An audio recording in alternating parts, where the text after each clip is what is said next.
everybody, and welcome to episode something of the best games, period. I know that we are on an episode that is probably above 115, but I forgot to check before we started recording. This is the show where we talk about video games every week, specifically one game, a different game each week, and discuss whether or not it might be one of the best games of all time. I'm your host, Jack Gardner. And with me is the ever impressive, ever indestructible Naomi Lugo. I take a bow and say that we are on 116. So yes, indeed, we are above 115. We are one above 115. You were close. I was. And I would have won. I would have lost Prices Right, actually. Aw. That's a bummer. Yeah. But this week we're going to be talking about The Binding of Isaac, which Indeed. is a fantastic little game that I'm super excited to talk about. But before we get into that, it's the Halloween show. We're just a couple of Weens.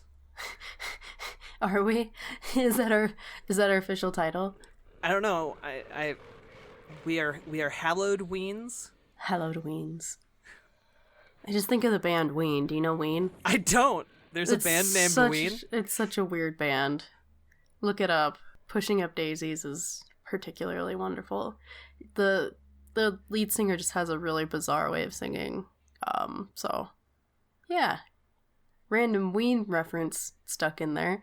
Do they have a special Halloween album? I'm gonna guess yeah, but I don't know. I have no idea. If they don't, that's a real missed opportunity. I know, right?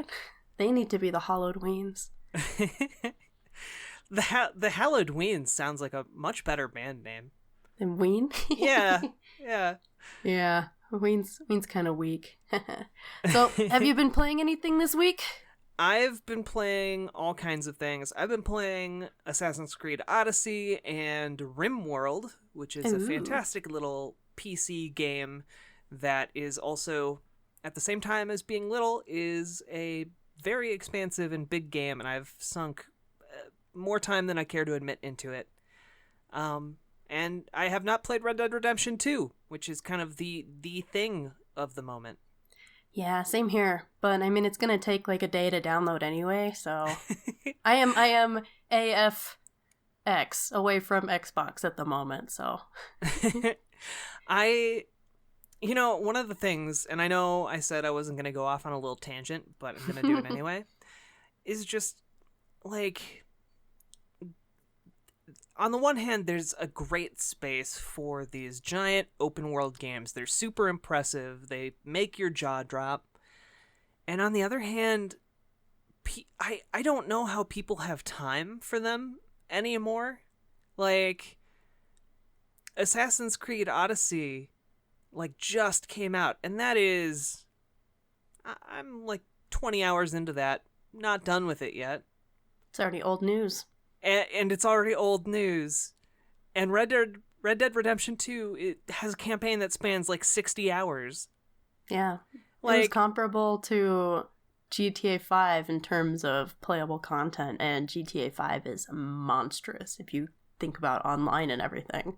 Yeah. So that's going to be a game that people are going to be glued to for a very long time, which is not probably, is definitely what Rockstar intended.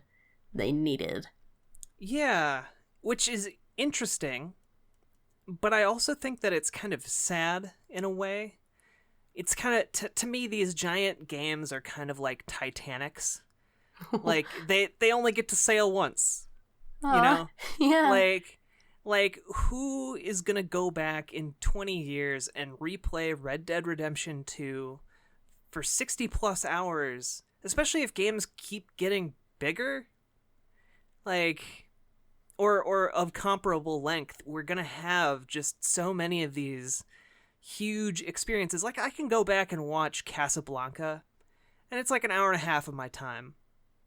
And that was made 80 years ago. If Casablanca was instead 60 hours long, I don't think people would be going back to watch it. I don't think people would have time. I don't know.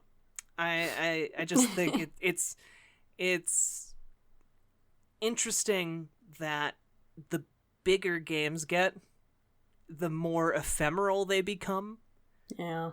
Like the less real. And I got that from Andrew Todd, who works at Birth Movies Death. He does some movie reviews and game reviews for them, and he had that little interesting insight on Twitter, and yeah, just was something for me to mull over in my brain. I thought it was interesting.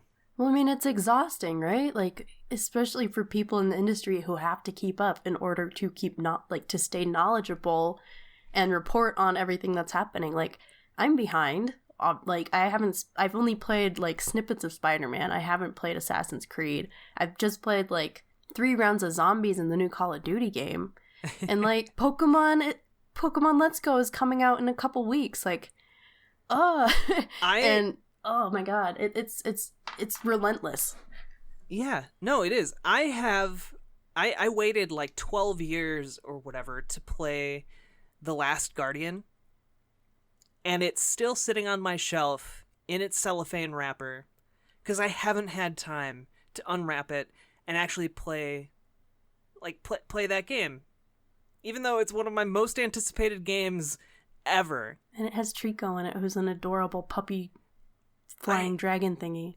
Yeah, I haven't played it either. And I really want to, because Shadow of the Colossus is one of my favorite games of all time, and I just haven't been able to play it yet because there are just this constant deluge of these games that are like 60 plus hours, 80 plus hours, 100 plus hours. Like, and it's not just the indies, you know. Of course, we can talk about all the games coming out monthly, but it's these huge AAA titles that are just back to back nonstop.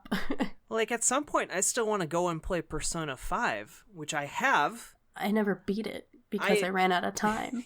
Yeah, that game's like over 100 hours. Yeah, it takes a lot of commitment, and you have to play it right. Like, yes. Great. Now I just remembered I didn't play the rest of Persona 5, and now I'm bummed out. And I still have to play the original Doom because Doom Eternal is coming out relatively soon. Haven't played the first one yet. Have owned it for 4 years or however long it's been out. I bought it at release for $60. Haven't had time to play it just because the stuff I was reviewing at the time, like, just put it on the back burner, and it has remained there until now. And it makes me like feel guilty when I go back to those games that I just love to play over and over. Like, I've been wanting to play Skyrim.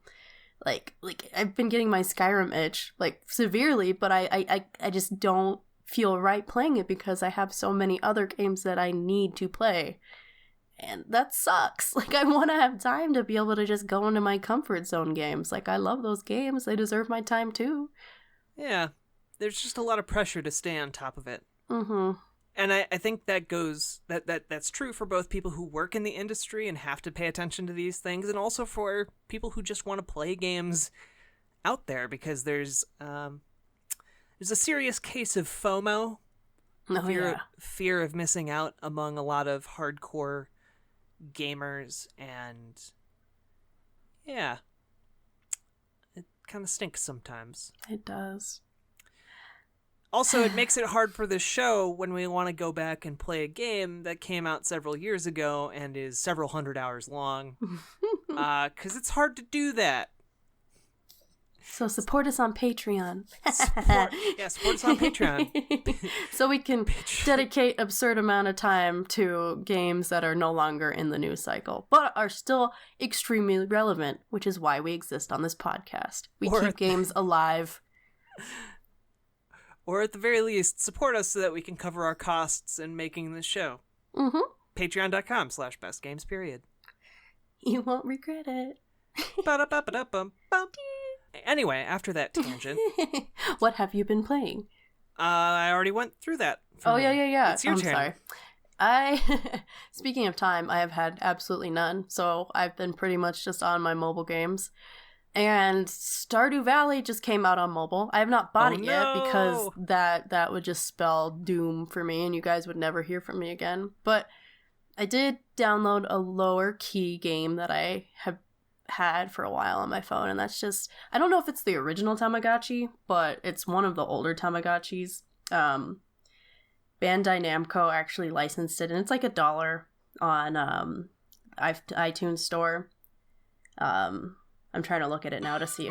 Oh, and you can hear the noise in the background because my phone's not off. It's Tamagotchi Classic. So I downloaded that again just to be able to actually play something besides Pokemon Go. And it's actually been kind of nice. I have a mediocre Tamagotchi teenager right now. And just wish me luck that it doesn't die. Because it takes so much time in these classic editions to raise a freaking Tamagotchi. And then they just die sometimes. Like, they're super demanding. I don't know if you've ever played Tamagotchi. I have. I had a little dinosaur Tamagotchi. But yeah, they're finicky. So like if you miss, they can just get sick, like deathly ill all of a sudden, and if you miss it for like an hour, they're dead. Even if you've dedicated days and days raising this stupid thing, they can just die. So, but I still like it a lot. So I downloaded Tamagotchi again. And I'm super mad that they deleted all of my data where it shows all the Tamagotchis that I unlocked and raised, but oh well. That's life, I guess. You mean your graveyard? No, it's like a Pokedex of the different Tamagotchis that you've been able to raise. So because like with this version of Tamagotchi, you get an egg, and then depending on how you raised it is what type of Tamagotchi you get. So the better you do, the better the Tamagotchi. Which is why I said mine is mediocre right now. But if I do a super good job and I'm super attentive and I do everything right, I can get a better Tamagotchi. So, yeah. Fair. Yes. If people out there are looking for some other mobile recommendations, I also downloaded a game called Bury Me, My Love, which is about refugees from Syria communicating via text message, and it's really good. And I heard about that. Did you write an article about that? I have not yet, but I plan to eventually. Not putting you on blast, by the way. Get to work. You just participate in these text conversations, and it's really interesting. And heart-wrenching and sad and all that. But worth your time. Yeah, and it's only like $2 or something. Well, that's good.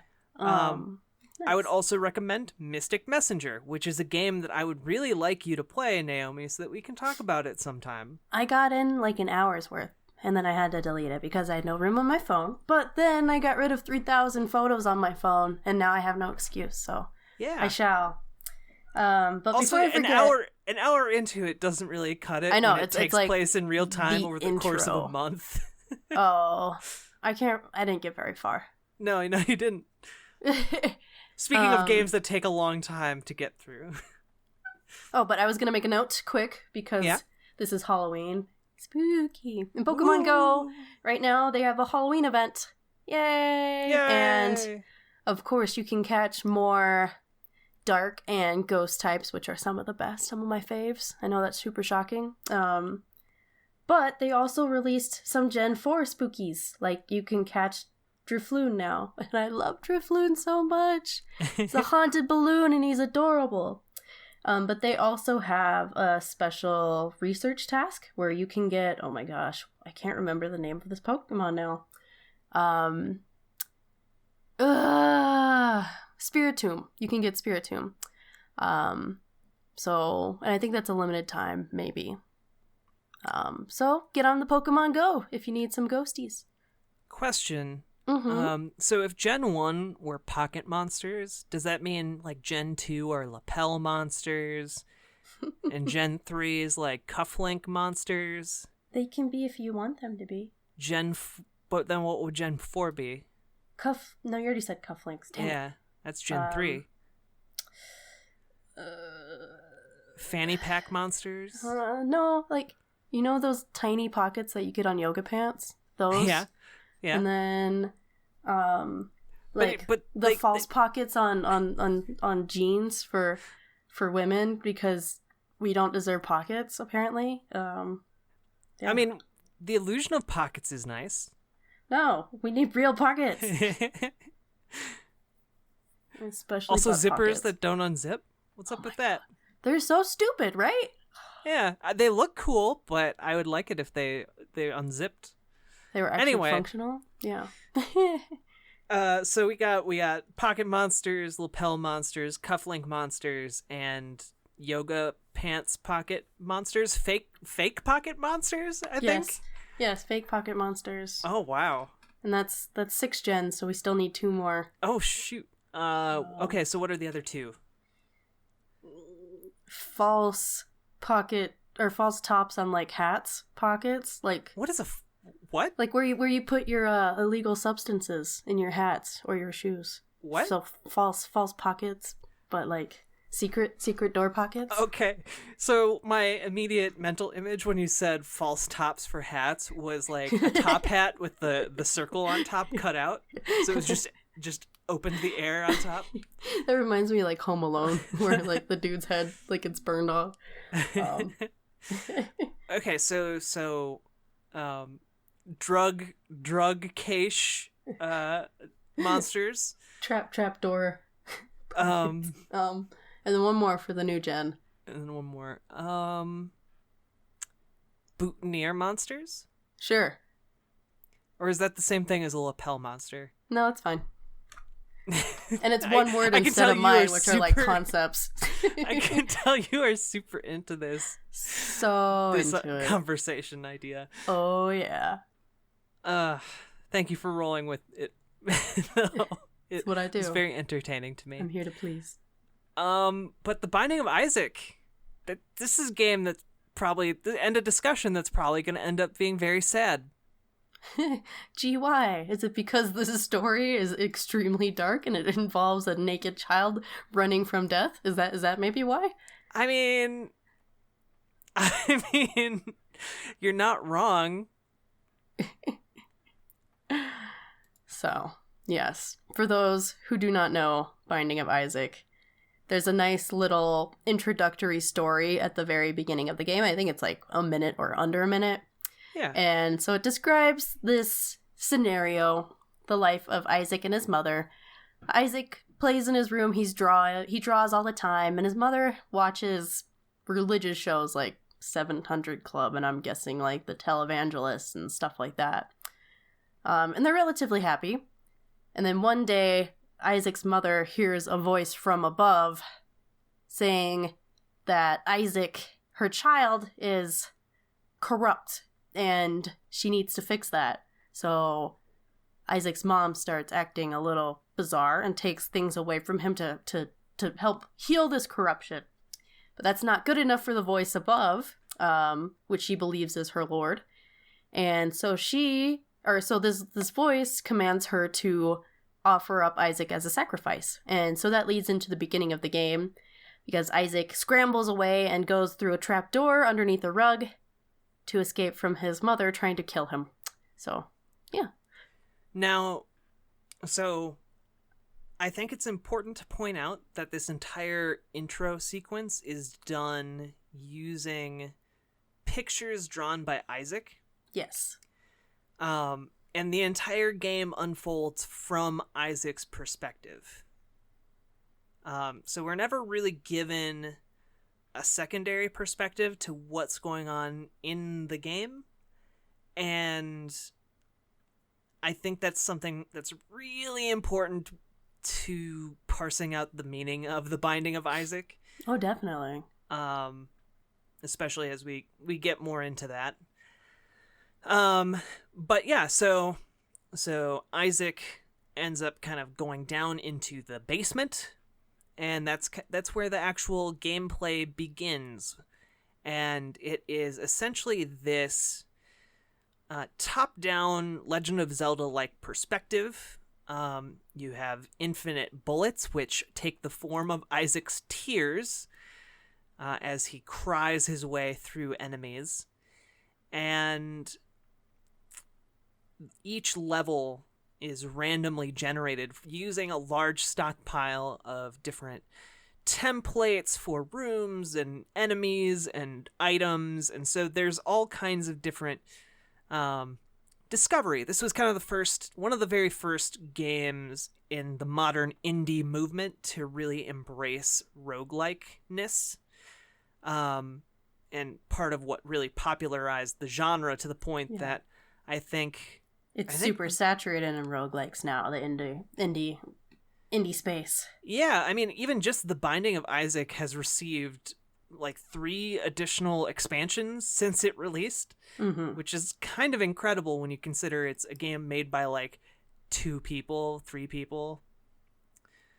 And speaking of who made it, it's made by Edmund McMillen, who kind of made a name for himself as half of Team Meat, the people behind Super Meat Boy. He made that with Tommy Raffens. I can never pronounce his name right, and so I really apologize, Tommy, for getting your name wrong. I know that I'm doing that, and I'm sorry. Anyway, Edmund McMillen, after Super Meat Boy broke off and started developing this Binding of Isaac game, and it has become just like this juggernaut in the indie gaming scene. I think they released it on Switch even. And like how many games can you say have released on Xbox 360? And well, that's actually not a huge. Yeah. Well, I mean, just look at the nature of the game and how it was able to get on such a family-friendly, or at least, quote, family-friendly console. I mean, Doom's also on there. But, I mean, it's kind of shocking to think of it that way. Yeah, I mean, so part of the appeal of this game is that even though it has all of these really dark themes and illusions and really depressing and serious subject matter, the art style is friendly enough and the sense of humor is good-natured enough that it kind of becomes this it becomes this really encompassing style that makes people really I don't know, it kind of diffuses the serious nature of it. And speaking of that, the art style, it's super simplistic. I mean, as Jack said, like, it's all from the perspective of Isaac, and so you see these drawings that Isaac does, but then the world itself and his character embody that same form. So he's just very basic, but it's still really done well. Like Super Meat Boy, like it has the same feel of it, where it's, I mean, if you think about it, Super Meat Boy is just this wad of meat, right? Shouldn't be adorable, but he is. And so Isaac is this little naked child running for his life. Adorable. Shouldn't be, but he is. And then there's like decapitated corpses, and one time you're in his mother's womb, and yeah, it's still disarming, like you said. And I think that is really important, because if this game was in another art style, it would probably cross over into a different spectrum really quickly, where it might seem like it's trying to take itself too seriously, which is kind of the brilliance of this format, you know, this presentation, where they can get away with a lot of things because the game looks adorable, you know? It's disarming. I kind of think of it like the video game equivalent of Tim Burton movies, yeah. Like or like Nightmare Before Christmas. Like there's a scene in that movie that really always stands out in my brain, and it's where Jack Skellington is delivering, you know, horrific gifts to all of the children, and there's a part where this kid pulls out like some severed shrunken heads from his like present, and it's played for laughs, and in the context of the movie it's actually a funny scene, but if you kind of break it down, it's actually a pretty horrifying thing to give a child. Yeah. And yeah, the parents end up getting more horrified than the kid. The kid's like, what the F? And then the parents are screaming like, ah! And yeah. I mean that's why I'm drawn to, stuff like this. Is it's not afraid to tackle the dark stuff, but it doesn't get super heavy into it. And that doesn't mean that stuff that's super serious about serious things is bad. It's just that it's more approachable, I guess. It is more approachable. I will say that I do think that this game does go in some really dark places. Oh yeah. It doesn't just because it's palatable doesn't mean that the stuff that it is presenting isn't horrifying, which is why I think it makes a perfect game to discuss on a Halloween episode. But yeah, I'm kind of losing the thread of my thought here, but a lot of it is about childhood trauma and how the world is a really scary and unknowable place. Which is true for adults too, but even more true for children who can't properly put things into context. And I think that's an awful lot about what I think a lot of The Binding of Isaac comes back down to reality being this incomprehensible mess of things that don't necessarily make sense. And that's partly why I think the roguelike nature of it actually works really, really well for it thematically, which is not something you can really say about a ton of roguelike games, where the roguelikeness is really just a mechanic that adds to replay value or functions kind of just to give it more longevity rather than actually building on any central idea or conceit.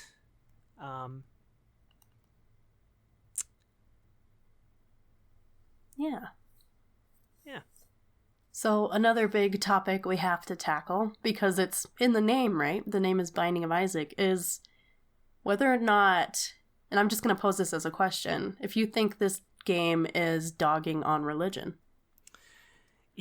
I thought that for a few years after I started playing it, that was the case.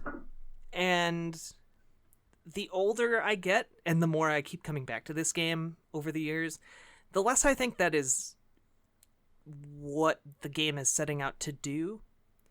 Rather, I think that it is using religion as kind of this shorthand way of getting its point across about how children are often ostracized for being different and then internalize a lot of guilt for being different. And that's true that in certain brands of Christianity and in certain cultures around the world that have embraced Christianity, that can happen in a religious context. But I don't think it is at all unique to a religious context. I think that isolation and sense of internalized guilt can happen in a non-religious context too. So I think that it is a very effective shorthand to get to that end point of alienation and guilt and shame. Yeah. So I'm going to be the devil's advocate here and say that they pretty heavily relied on religion to create their antagonist, the mother, right? And kind of use her fanatical, or try to create her as a, fanatic to create this. I mean, like you said, yeah, the sense of shame is a huge part of it, but they used it to make her a bigger villain, like she's more effective because she either thinks she hears the voice of God or hears the voice of God, and they're commanding her to kill her child, you know? So, and again, this is where I circle back around to what I said at the beginning. I think that Isaac isn't a reliable narrator. Mm-hmm. Isaac isn't a reliable lens through which we can view the story, and the entire story is told from Isaac's perspective. And so kind of what I get out of it, at least, is that we don't actually know in the concrete reality of what's going on around Isaac if his mother is actually this fanatic that was trying to kill him. Now that's his perspective. That is his internal narrative. But I think that the actual reality of the situation is that, yeah, he's an abused kid. And he's trying to make sense of his abuse. And there are also hints in the game about like miscarried fetuses, or his father leaving his mom to raise him alone, and a sister who died. Like there are all these different little pieces floating around in kind of the cracks and crevices of the Binding of Isaac that I think point towards a reality that Isaac inhabited, where his mom abused him and took a lot of her life frustrations out on him. And being a kid, you can't necessarily, like, an abused kid can't necessarily put that abuse in a full context because you're a kid. You don't understand what's happening. And I think that kind of that mixes with a lot of the religious imagery. It's why Isaac frequently sees himself as a devil. That's a recurring piece of imagery. There's a lot of guilt. A lot of the loading cutscenes between levels have a lot of what appear to be moments Isaac remembers from his past that have a ton of shame associated with them. And so there's just this guilt and shame and sense of, I guess,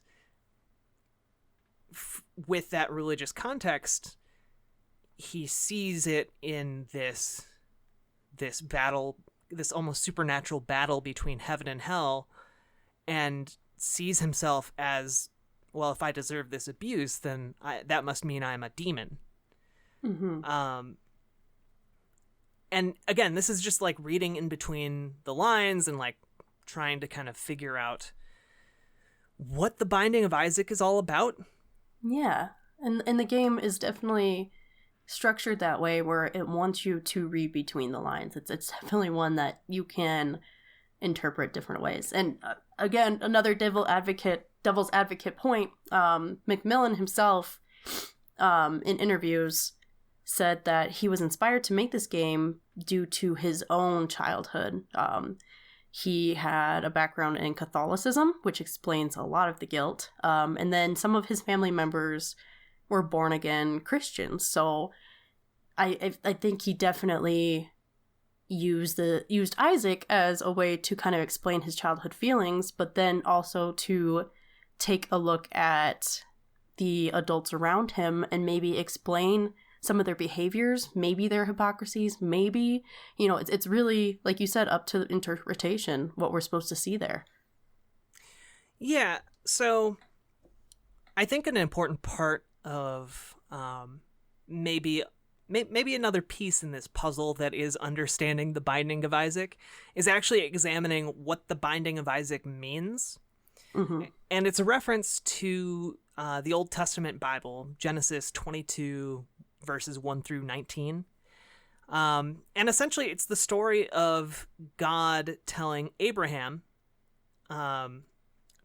essentially commanding him as a test to sacrifice his son Isaac, to test Abraham's devotion, because in the context of this religious text, Abraham has formed a covenant with God and is supposed to be kind of the leader of this chosen people, and so God wants to be sure that this person's actually on the level.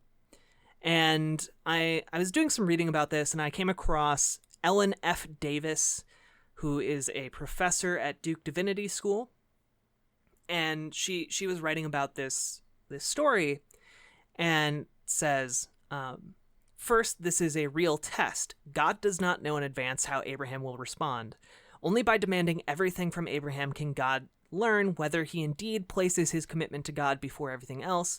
The book of Genesis as a whole does not support the common theological notion that God knows everything before it happens. Every human response before it, God knows, sorry, I need to start that sentence over again.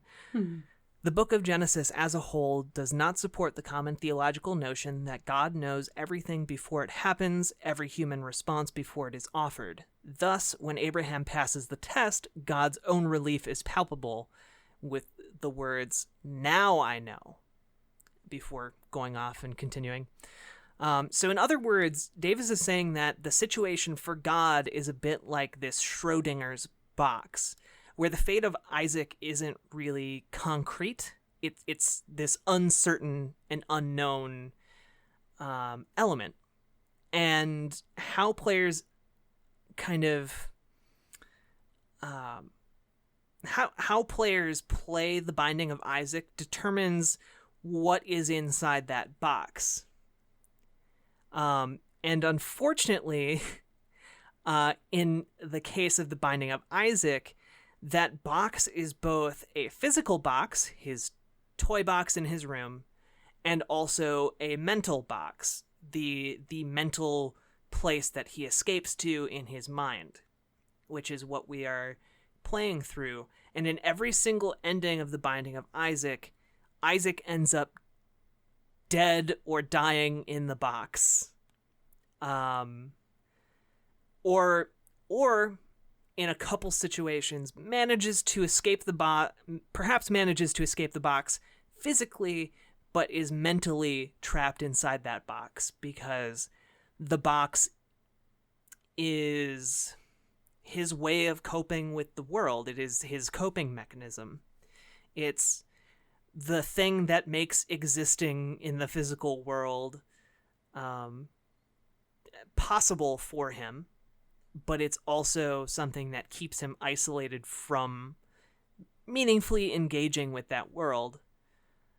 And there is an ending where Isaac does emerge from the box, but he emerges into this gray wasteland,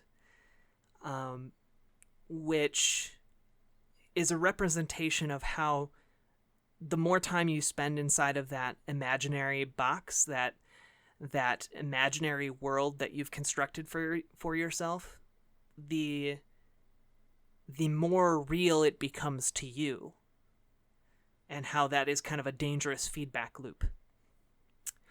And that's something that actually comes up a lot in McMillen's work. He frequently makes games about being stuck inside these mental boxes, and how that is kind of a deadly thing unless you can change your perspective and escape that box. And unfortunately, I think the Binding of Isaac doesn't offer that specific out. I think we're asked as players to exist in kind of this depressing space where there is no escape for Isaac from that box, because he doesn't have the tools necessary or the perspective necessary to change his own views, his own outlook from within the box. Yeah. So another question I wanted to ask you, and yes, this has turned into an interview, I guess, is how you think Isaac sees himself. And I know we've kind of touched on it here and there, but I guess, can you describe a little bit more why he thinks he deserves this kind of treatment and how he reacts to it in game, at least in game symbolism? So a lot of I got a lot of really interesting things while I was looking for just kind of what different people on the internet thought of the Binding of Isaac on a textual level, like looking into it and trying to figure out what it's all supposed to mean beyond just the game mechanics. And I found this really interesting piece that was written over on Twinfinite, twinfinite.net, I believe. But I wish I could call out the author and tell you all what their name is, but unfortunately, Twinfinite didn't list the author's name.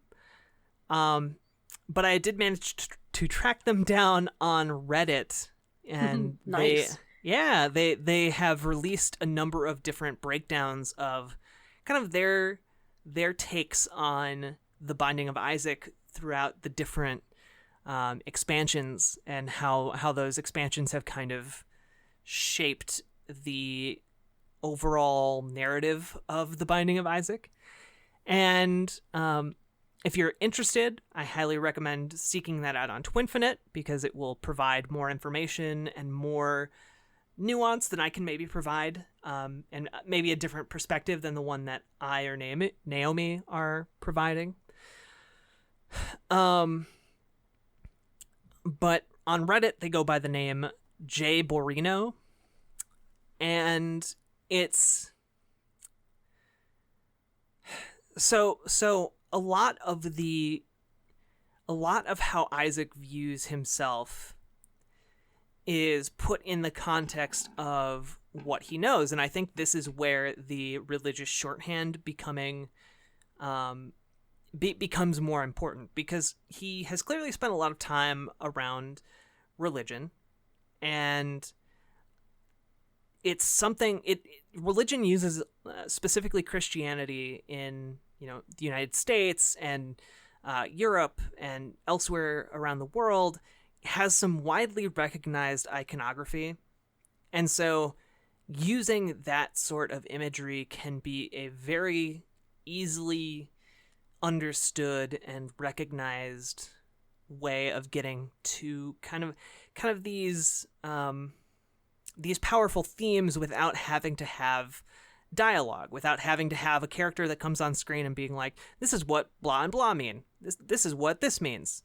I'm simplifying, of course, but the end result is that you have a lot of this religious symbolism that acts as shorthand for how Isaac kind of views the world and views himself and his place in it. And so you have a lot of these scenes that indicate Isaac feels shame, and you have a lot of these items that indicate that Isaac feels like a demon and like he is this sinful, ultimately damned creature, and that he deserves it, because that in Christianity there is a tendency towards guilt, especially in Catholicism.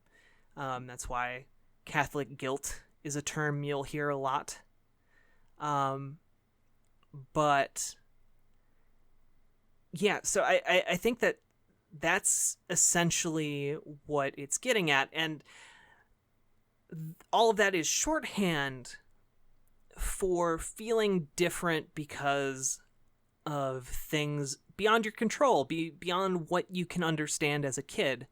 And like that can be anything. And I think for McMillen, maybe that's stuff like his artistic skills. Like, from what I understand, he's always drawn kind of this vaguely disturbing artwork, and that's what he likes to design and put out. And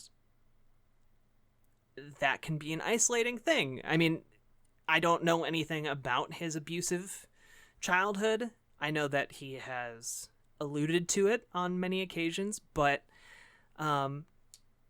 really anything that sets someone apart and makes them different can be used as like this isolating, shame-inducing thing. And it's not, again, not necessarily unique to religion, because people discriminate against each other for all kinds of different reasons. It's just that imagery is able to work as a shorthand toward that end. I feel like I might be talking in circles. I apologize if that was confusing to follow. I mean, it's tough subject matter because it's how humans have kind of categorized how to define themselves through religion, right? But I feel like we can even simplify it down. Like, as children, we are instructed by adults around us to do certain things, and guilt is a huge motivator, right? Like, you don't want to upset your, I was going to say supervisor. What is the word I'm thinking Parent. of? Well, not parent, but just, I guess, guardian. Like, that's the motivation you get is your guilt and your shame. Like, you get shamed out of doing certain things. Like, don't grab cookies from the cookie jar if you're not supposed to, otherwise you're going to get in trouble. And you don't want to be yelled at, so you have that fear. But then you also have that shame later on. You don't want to be scolded, right? So I just think it's such a primal fear that this game tackles. And it's a primal fear that a good majority of us have had to face, right? And I can't remember if it's in Afterbirth DLC or whatever, but in one of the endings, Isaac becomes a demon, right? And he has a look of horror in some of those endings or some of those cutscenes or whatever. But in this ending in particular, he just ends up smiling and just embracing it, right?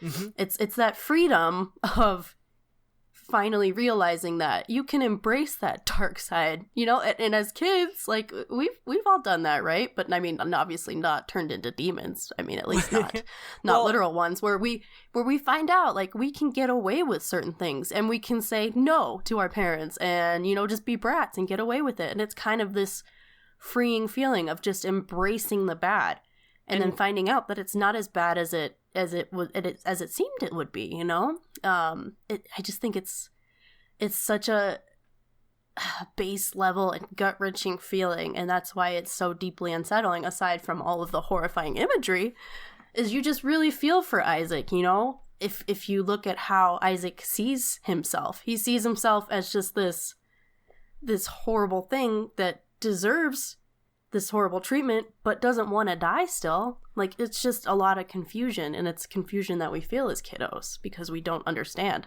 And that confusion doesn't go away as adults, so we're just left to grapple with it later on. The problem with Isaac isn't necessarily that he feels shame. It's that his coping mechanism, his escape from reality that he has used, has become more real to him than his actual reality. Yeah, that's definitely a fair point. And that could be because we don't exactly know why. The game hints at, again, abuse being something that puts him over the edge. But the game essentially is, and the core game loop of playing and then replaying and then replaying, you are essentially in Isaac's mental sunken place. In reality, he no matter what happens, even if you get the demonic ending, he's still embracing the delusion that he's been in the entire time. It might be a freeing feeling, certainly, like that might be why he's smiling, but he's still trapped within his delusion. In reality, he's still in that mental box. Mm-hmm. And so it's a really tragic and sad story about how abuse can really scar people, and how oftentimes when it feels like there's no way out, it's because someone who went through that literally doesn't know how to escape from that mental box. That's literally all they have. And so, like,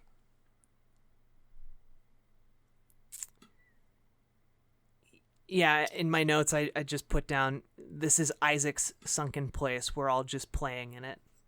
Which kind of adds to this. It's sad. And I think that McMillen wants it to be sad. Because in all of the DLC, there's nothing that really lets you off the hook for being sad. There's no ending where Isaac is fine.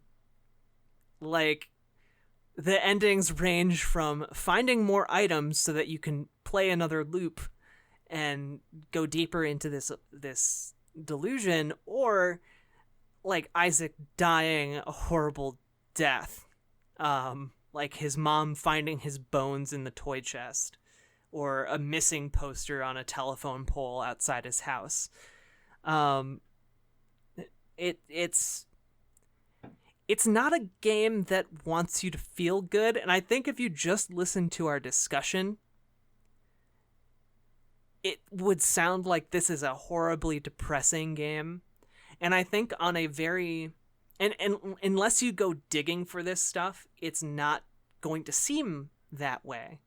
On the surface, it is a very friendly, morbid game, I guess, right? Yes. My favorite genre. Like Corpse Bride, friendly, morbid.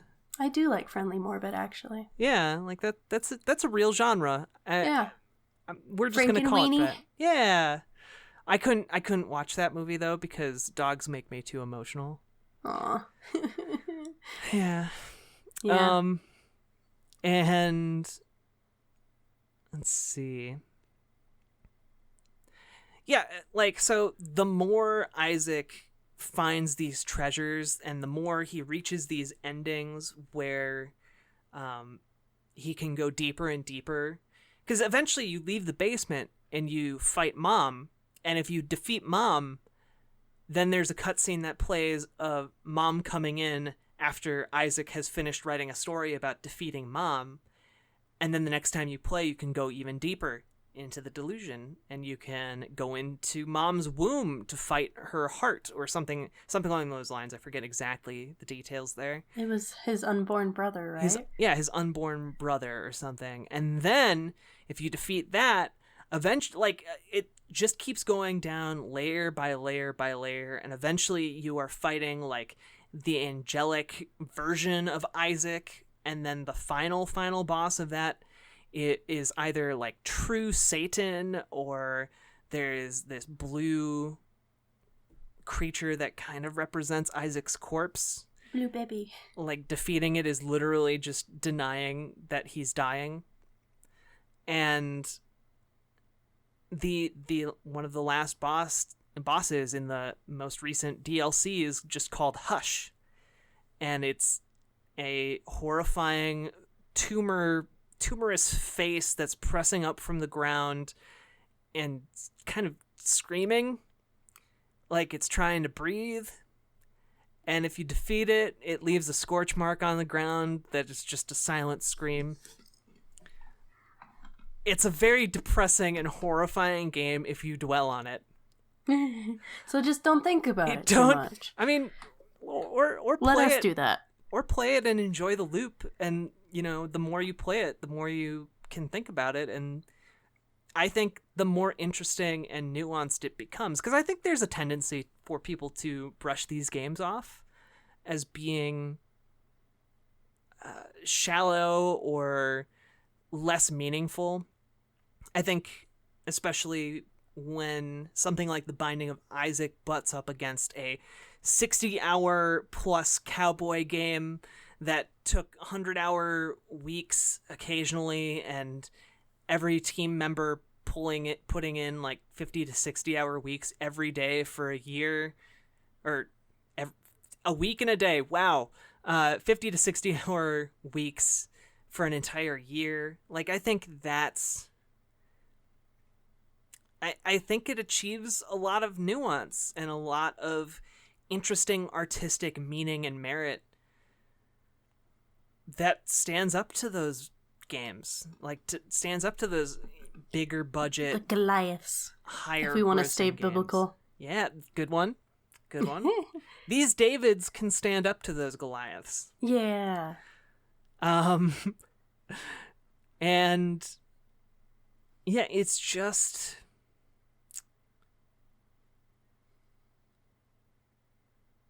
It's just.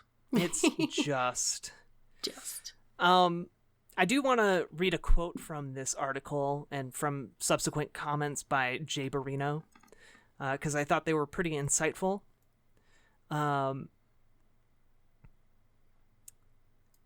Yeah. I no longer have speculation about Isaac's father or aborted siblings, or whether he is the product of a failed abortion, or whether his mom abuses him, or whether his mom actually wants to kill him. The real point is that his perception of reality is becoming distorted, and we are playing through it as he retreats. The damage that brought him here has already been done, and there doesn't necessarily need to be a correct interpretation of those items representing it. He's already broken at the start of the game. Yeah. Yep, yep. I agree with that, and it sums it up pretty nicely. And I'm just going to read this as kind of a continuation of that, even though it's a separate set of sentences from later on. The overarching story and meaning of all of this is that a child has a limited capacity to understand an inexplicably unrelatable world, a world they feel wrong in, unwanted in, and just don't belong in. To escape this, he/she gets into their own mental box where they can rationalize the things happening around them that are too complex for them to grasp. This box limits their worldview as they grow into an adult, This box limits their worldview as they grow into an adult, though, further trapping them. So that's kind of the point, I guess. Like, yeah. It's supposed to be a tragedy. And I think when you dig into it, it's really effective towards that end. And just from what I've been reading about McMillen and his work, there's only really one game of his that has an escape from this mental box, and it's called Time Fkuck. and that is basically the only way, and what he has said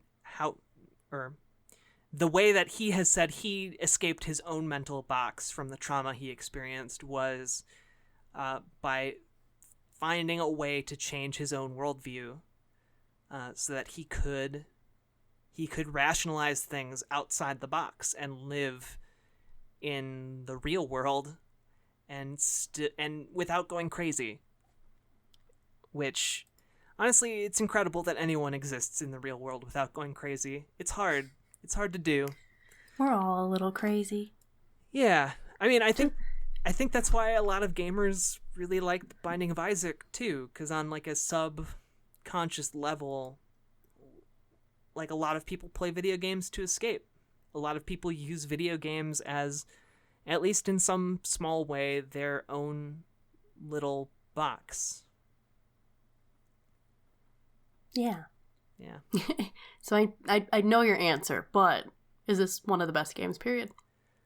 Gosh, for a long time, my, like, pithy response about The Binding of Isaac is that, like, a psychologist would have a field day with this game, analyzing, like, every little detail. And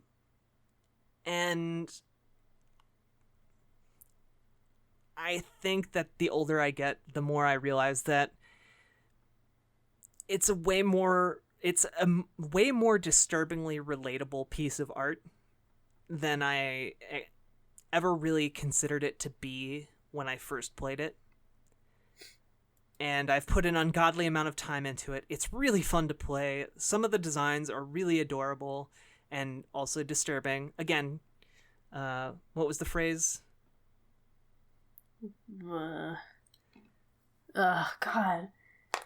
It's like 2 minutes ago. I know!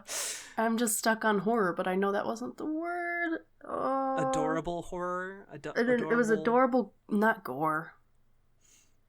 Whatever, that thing we said. Rewind to whatever amount of minutes ago, and it's that. But I think that this has something for everyone in it. And again, if you're religious, I don't think it's taking specific pot shots at religion. It's just using relatable imagery that is recognizable by a lot of people as shorthand to get to different mental concepts that everyone experiences that are universal. And so I would definitely say that this is one of the best games, period. And it's a crime if you think otherwise. You're guilty of video game crimes. And on that note, no, I'm kidding. I do agree, and I do think that this is one of the best games, period, because it is able to kind of sneak all of these subconscious things into it. I mean, it's definitely right in your face, but there's a lot more than just the surface, I guess. And I love when games are able to do that. And I think it's especially skilled because it has this cutesy facade. And I do think that they were able to achieve something because of that adorableness mixed in with that darkness. Like, I dig that. All right, so now to someone who does not dig this game, and they're wrong and guilty of game crimes. For Contrarian Corner. Woo. Boop. All right, and this one comes from Kakur. And they wrote this in 2011. They say, if you enjoy mashing your keyboard or find poop and blood to be a refreshing stylistic feature, you may briefly enjoy this game. However, if that's not the case, I suggest you pass this game by. The gameplay is mind-numbingly uninteresting. The style of this game, while somewhat unique, is rather lame. Controls are horrible. You basically mash the keyboard. The use of a gamepad isn't support. The menu system itself points you towards using another piece of software to map your keyboard keys to a gamepad. Now that's just lazy programming. Don't let the high score fool you. People have a tendency to overcompensate when rating inexpensive games. This game has two things going for it, in my opinion. First, the introductory sequence is enjoyable, but only so much any other well-done Flash animation. Okay? Which makes sense since it is a Flash animation. Second, it is hard, which is refreshing in this day and age, in 2011, that is, hand-holding, of super easy hand-holding games. What was that? What was the super what now? No, that was my aside. I'm sorry, it wasn't very super smooth. easy. Easy? No. Okay, I'll start that sentence over. Taking it easy on that easy. Easy. Which is refreshing in this day and age of super easy hand-holding games. However, forcing you to replay the same boring gameplay over and over each time you die begins to quickly feel like torture. 0.99 would be far better price. Oh, 99 cents. Wow. Okay. 99 cents would be a far better price as the content it's much more closely resembles a smartphone app priced at that level. Okay, the game is like what, $6? It's beyond fair price. I mean, it might have released it like $10. Oh, a king's ransom. Budget breaking right there. But yeah. I do have to say, like, in terms of bang for my buck, I think I have bought The Binding of Isaac 3 times, and I've never felt like I've never felt like it was a bad purchase. Yeah, like it's a good game, and it's not expensive. I've probably it's one of the best games. Period.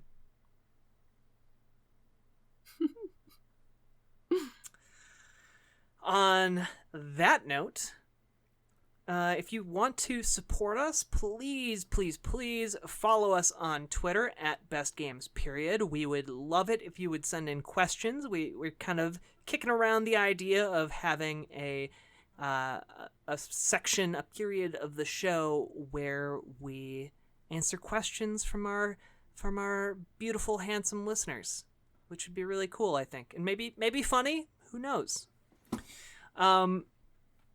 And on top of that, we also have a Patreon, patreon.com/bestgamesperiod, where you can support us. For $1 a month, you'll get access to a number of Patreon exclusive episodes. We have, we're kicking around an idea for a series coming up that will be exclusive to Patreon, and I'm pretty excited about it. I think it'll be interesting. And on top of that, hopefully next week we get back to our regularly scheduled recording live stream, recording live streams. There we go. The words that I wanted to use. Thank you, brain. And we'll get back to that, and so you people who donate enough to watch in on our live streams can view this entirely unedited, this beautiful disaster that we call the Best Games Period. And on top of that, we are also on iTunes and Libsyn and SoundCloud, and if you want to head to those places and give us an extra follow or leave us a review, I noticed that one of you left a really nice review on iTunes, giving us some props on our Final Fantasy IX episode, and just thank you for that. We really appreciate it. Extra Life, if you haven't heard of it, it's coming up this year, so you better get on it. It's this wonderful charity that's part of Children's Miracle Network Hospitals, and it helps sick and injured kids all across the United States and Canada. It's fantastic. It helps a lot of kids who need treatment and might not otherwise get it. And you can learn more and sign up over at extra-life.org. And when you sign up, you can actually choose which children's hospital you want to support, and 100% of everything you raise goes directly to that hospital to help sick and injured kids. And as for Extra Life itself, it's like running a marathon, except replace running a marathon with playing games for prolonged periods of time. In fact, the main event this year is coming up on November 3rd, and we would love it if you would all participate. Maybe throw like just a game night at your place. Invite a few friends over and have it be like a $5 buy-in or $10 buy-in because it's for charity. And, if you have 6 friends, that's $60. I did the math right this time. And every little bit helps. It's a grassroots thing, so as many people as we can get to participate and raise some money, the better. So you can learn more about that over on extra-life.org. And if you want to listen to this podcast or read articles about various other gaming stuff, you can head over to the community site at community.extra-life.org and maybe get involved with the community side of things over there with stuff written by both myself and Naomi and friends of the show. So get on it.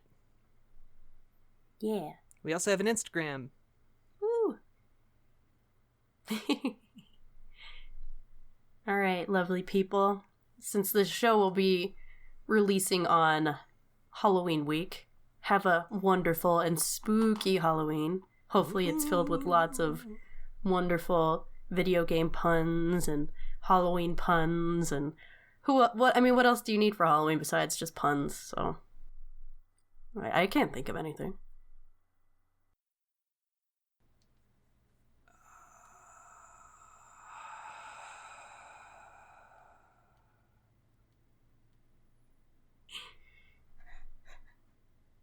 That was just my soul leaving my body. It's like silence. See you on the flippity. The Floopity doopity. What could be scarier than me changing the way the show ends?